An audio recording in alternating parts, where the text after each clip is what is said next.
Hello everyone, welcome to my channel TechXeno. Today we will be learning how to create a repository on GitHub. So without wasting much time, let's get started.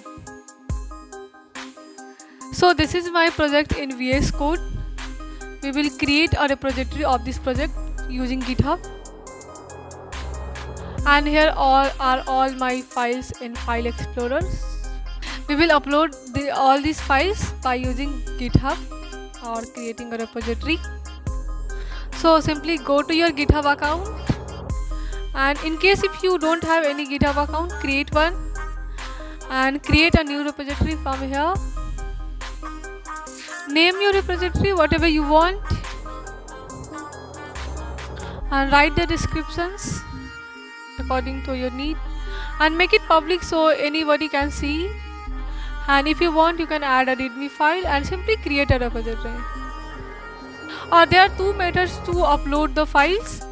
First is git with SSH and second is uploading an existing file, or you can create a new file here also. So we will choose the drag and drop method.